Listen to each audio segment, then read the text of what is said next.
आज की प्रेम कहानी अंशिका नाम की एक लड़की और रुद्र नाम के एक लड़के की है। और मैं उम्मीद करता हूँ कि यह प्रेम कहानी आपको पसंद ज़रूर आएगी। दिल्ली एक बहुत ही खूबसूरत जगह है, इसलिए शायद दिल्ली को दिल वालों का शहर कहा जाता है। अंशिका दिल्ली जैसे खूबसूरत शहर में रहती है और इसका भी दिल खुशनुमा, बेफिक्र और मस्त मौला है। अंशिका जिस स्कूल में पढ़ती है उसमें उसके ढेर सारे दोस्त लड़कियां और लड़के हैं। अंशिका प्राइवेट स्कूल में पढ़ती थी, इसलिए उसके बर्ताव और व्यवहार में दिखावा भी था। अंशिका के स्कूल के पास ही एक सरकारी स्कूल है जो लड़कों का स्कूल है। अंशिका के घर के पास रुद्र नाम का एक लड़का रहता था जो सरकारी स्कूल में पढ़ता था। रुद्र अंशिका को मन ही मन चाहता था।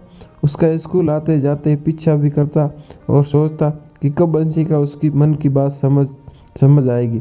किंतु अंशिका इन सब बातों से बेपरवाह अपने आप में मस्त रहने वाली लड़की थी। रुद्र अब दिन प्रतिदिन उसका पीछा करता, कभी पैदल तो कभी बस में, और जब मौका मिलता तो वो उसके सामने आ जाता। अंशिका पड़ोस में रहने के कारण उसे जानती थी और मुस्कुरा कर चल देती थी। इससे रुद्र उसके प्रति और आकर्षण होने लगा। दिन प्रतिदिन ये आकर्षण और बढ़ता गया। धीरे धीरे अंशिका को भी एहसास होने लगा कि रुद्र उसके प्रति प्यार के भाव रखता है। वो उससे मन ही मन प्रेम करता है, लेकिन अंशिका रुद्र के सामने नज़रअंदाज करती।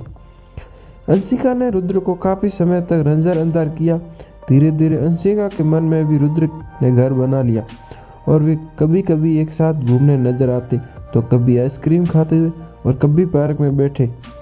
धीरे धीरे दोनों की पढ़ाई चलती रही। दोनों ने बोर्ड का पेपर दिया और इतने अंकों से पास नहीं हुए जितने कि उन्हें बड़े कॉलेज में दाखिला लेने के लिए होती है। दोनों ने ओपन कॉलेज में दाखिला लिया। दोनों का दाखिला एक ही कॉलेज और एक ही क्लास में हो गया। अब इसके कारण दोनों में नज़दीकियाँ और बढ़ती गई।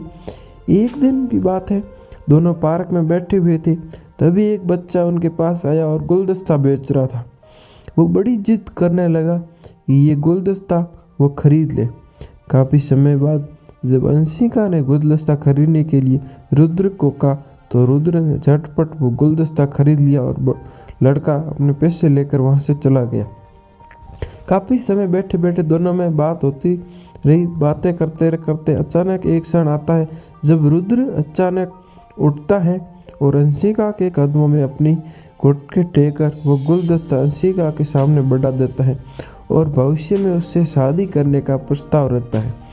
अंशिका ने अभी तक ऐसा कुछ सोचा नहीं था, जिसके कारण वो फैसला नहीं कर पा रही थी, लेकिन मन ही मन वो रुद्र को भी दोस्त से आगे समझने और चाहने लगी थी। कुछ समय बाद अंशिका ने रुद्र का निवेदन स्वीकार कर लिया। दोनों अब चुपचाप बैठ गए। दोनों को समझ नहीं आ रहा था कि अब इस प्रकार की बातों के बाद अब वो क्या बात करें। आधा घंटा बीत गया, किंतु दोनों में से किसी ने एक शब्द भी नहीं बोला। अचानक सामने आइसक्रीम वाला आता है। चुप रहने के बाद दोनों एक साथ बोलते हैं, आइसक्रीम खाओगे? ऐसा कहते हुए दोनों एक स्वर में हंसते हैं और फिर एक दूसरे के मन के क्षणों भावों को सम्मान करते हुए एक दूसरे का आदर करते हैं। रुद्र और अंशिका दोनों ने आपस में शादी करने का निर्णय तो ले लिया, लेकिन अब घर वालों से बातचीत कैसे की जाए, ये बड़ी समस्या दोनों के सामने आ गई। अंशिका ने धीरे धीरे माँ के रसोई घर में हाथ बढ़ाने लगी। उसी दौरान अंशिका ने अपनी मन की बात अपने माँ को बताई। अंशिका की माँ ने सब बातें सुनी पर कुछ जवाब नहीं दिया।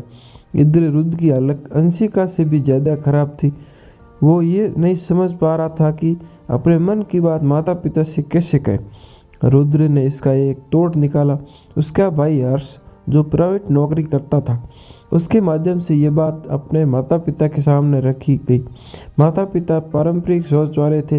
वो इस प्रकार के विवाह को स्वीकार नहीं करना चाहते थे। उन्हें गांव समाज का भय था, इसलिए उन्होंने इस विवाह के लिए अपनी सहमति नहीं दी थी। रुद्र जो कि अपना भविष्य अंशिका के साथ देखता था, न जाने उसके साथ जीवन के कितने सपने देख डाले थे। वो किसी भी हालत में अंशिका के बिना नहीं रहना चाहता था। रुद्र ने यह भी ठान लिया कि जब तक वो अपनी बात घर वालों से नहीं मनवा लेगा, वो खाना नहीं खाएगा। घर वाले भी अड़ गए। रुद्र के सामने भूखा रहने का नाटक करता और बाहर अपने दोस्तों के घर खाना पीना खा लेता, किंतु घर वालों के सामने ऐसा व्यवहार करता जैसे वो भूखा है और उसने खाना पीना नहीं खाया।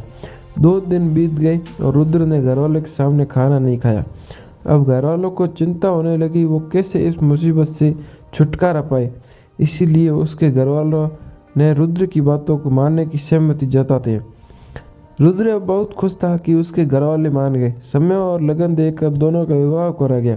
दोनों अपने व्यवहारिक जीवन में बहुत खुश रहने लगे और लोगों के लिए एक आदर्श बन गए। लोग और समाज दोनों के प्यार को देखते हुए उनका आदर और सम्मान करते हैं। उम्मीद करता हूँ आपको रुद्र और अंशिका की ये कहानी इश्क मेरा पसंद आई होगी। अगर आपको ये कहानी पसंद आई है तो इस कहानी को शेयर ज़रूर करें और कमेंट में अपने विचार ज़रूर बताएं। धन्यवाद।